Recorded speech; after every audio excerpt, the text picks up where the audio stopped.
All right. So what is influence for you? Because most people I talked with, they have an interesting reaction when it comes about influence. They see it as a negative connotation. They say things like, don't influence me. I don't want to be influenced. And somehow I feel the need to explain that actually influence it's uh, it's a process it's a natural process which happens all the time. We influence our environment, and we are influenced by our environment all the time. You cannot not influence actually. It's really impossible. And an interesting thing that I found is that influence as a word, as a concept, comes from the Latin influere, which basically means being in the flow. So how can it be in the flow, being in the flow? How can it be something negative? Now, the truth is that people nowadays use the word influence in all sorts of interactions when actually, I'm making you do something that I want, but you don't. And in this sense, yes, it has a negative connotation, but that's not influence. That's, I don't know, forcing, manipulation, blackmailing, whatever you want to call it, but it's not influence. Influence, as I mentioned, for me, the way I see it, it's about being in the flow with the nature, with the environment, and influencing things around into a deliberate way. And selling on the same token, it's about influence. Selling is not convincing or persuasion or manipulation or anything like that, applying techniques. It's about influence. Selling, it's about influence. Influencing somebody in order to make an exchange of value, a fair exchange of value, if that exchange of value is fair for both parties involved. So in this sense, this is what my understanding of influence means, because a lot of people, they become passive or getting into a forcing mode when they try to build something.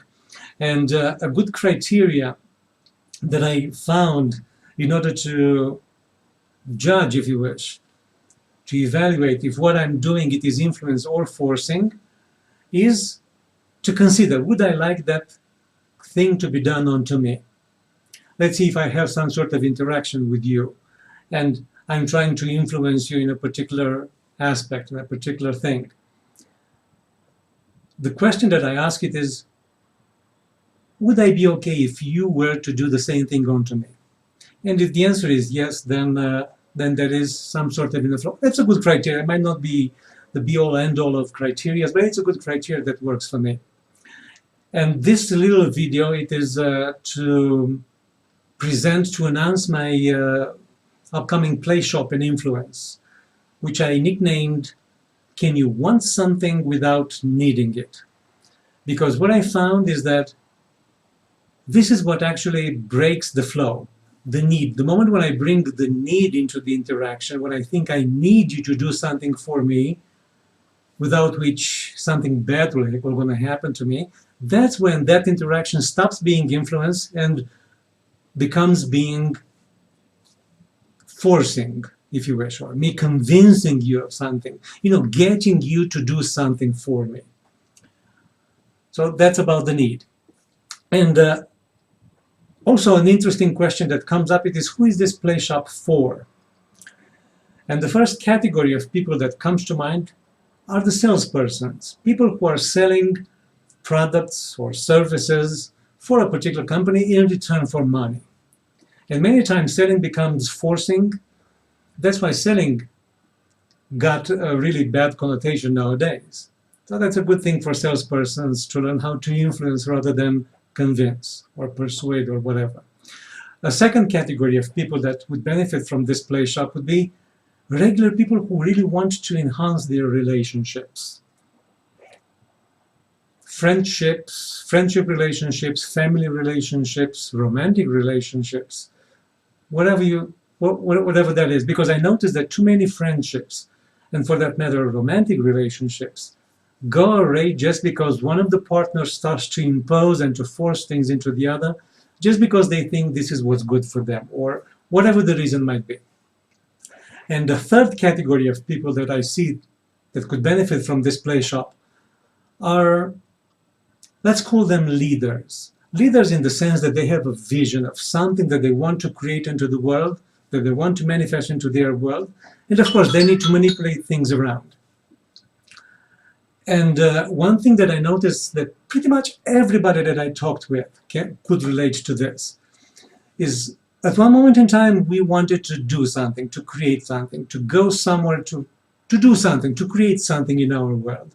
And the more we thought that we need to do that, and the more force we brought into the process, the more that result eluded us. And the moment when we grew tired and we said, you know what, just forget about it, I'm not going to do that anymore, just let go. That's the moment when that result appeared, manifested. And again, everybody that I talked with could relate to this, had a situation like that in their lives. Now, how will this, what will going to happen in this play shop? How will this be structured? And the simple answer to this is that it will be no structure. Basically, I want this play shop to be a coaching intensive, if you wish. It will be a coaching experience, a coaching conversation, and individual coaching into a group context, because there will be more people in the room. And my invitation for you is to bring your biggest challenge, the biggest thing that you consider a problem right now, or the biggest thing that you want to accomplish in your life. And also consider what stands in the way. What do you think that stands in the way between you and solving that problem, or between you and accomplishing, realizing that thing? And let's have a conversation with that. Bring with you high levels of consciousness, willingness to play and to experiment, to explore, and let's go deep. Let's go deep inside, be willing to be a little bit vulnerable at times if we wish. The conversation might become a bit uncomfortable at times, maybe even confrontive if you wish. But that's in order to go through what you consider to be a barrier and to help you gain different other perspectives over the same subject, which will bring you more choices, more options in your life, and will allow you to solve that problem or accomplish that particular thing. So in this sense, I'm waiting for you at that play shop. It is on September 5th, 2 to 5, or maybe 1 to 5, depending how I'm going to be able to arrange with the room over there.